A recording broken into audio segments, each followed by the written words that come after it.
प्रिय विद्यार्थियों, सुप्रभात। ज्ञान विज्ञान डीएलएड में एक बार पुनः आप सभी का स्वागत है।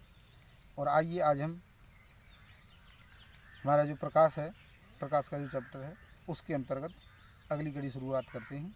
पहले हम प्रकाश क्या है, प्रकाश का परावर्तन क्या है, प्रकाश का अपवर्तन क्या है, प्रकाश का वर्ण विक्षेपण क्या है, इसके बारे में अध्ययन कर चुके हैं। आज का जो हमारा विषय है उसी क्रम में वो है प्रकाश का प्रकीर्णन, यानी प्रकाश का प्रकीर्णन क्या होता है।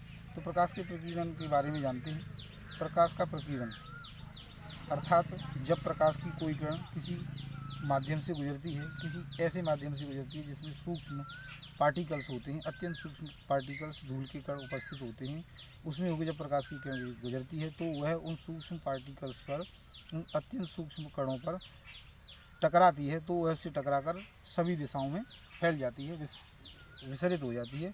उसे हम प्रकाश का प्रकीर्णन कहते हैं। लॉर्ड रेले के अनुसार प्रकाश का प्रकीर्णन उसकी तरंग दैर्ध्य पर निर्भर करता है।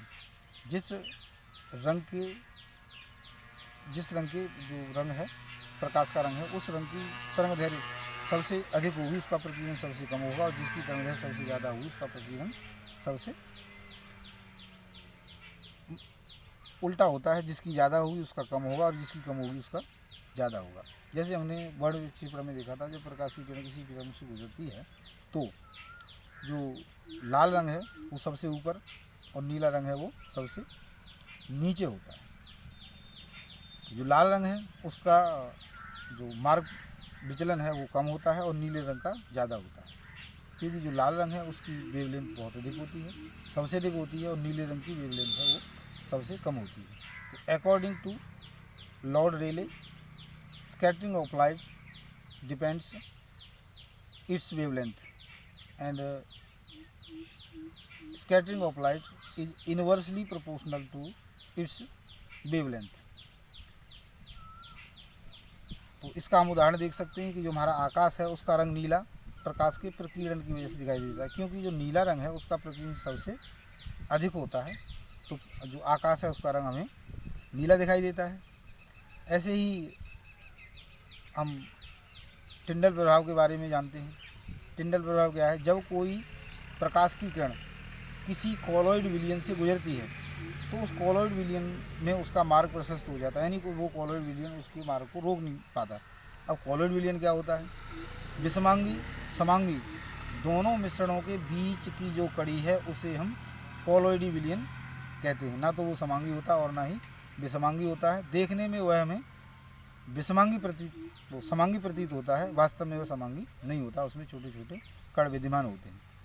ऐसे ही यदि हम किसी जंगल में जाएं तो जंगल के जो पत्ते होते हैं उनमें होकर जो प्रकाश गुजरता है तो वहाँ भी वह चारों तरफ फैल जाता है और उसका मार्ग प्रशस्त हो जाता है, तो उसे भी हम टिंडल प्रभाव कहते हैं। ऐसे ही हमारे जो घर की खिड़कियाँ हैं उनसे होकर प्रकाश आता है, उसको भी हम टिंडल प्रभाव के नाम से जानते हैं।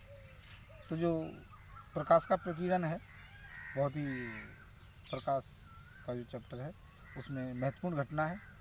प्रकाश के प्रकीर्णन की वजह से ही सुबह और शाम को जो सूर्य है उसका रंग हमें रक्त तप और लाल रंग दिखाई देता है, बिल्कुल लाल।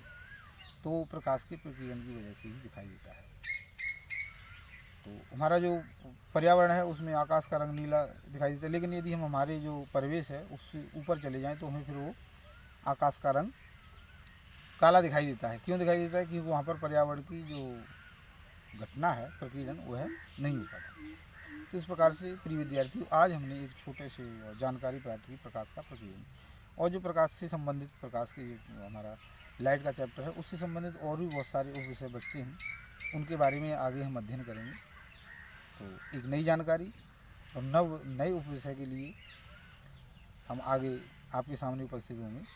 तब तक के लिए आप सभी स्वाध्याय करते रहें, पढ़ते रहें, और तब तक के लिए आप सभी का धन्यवाद।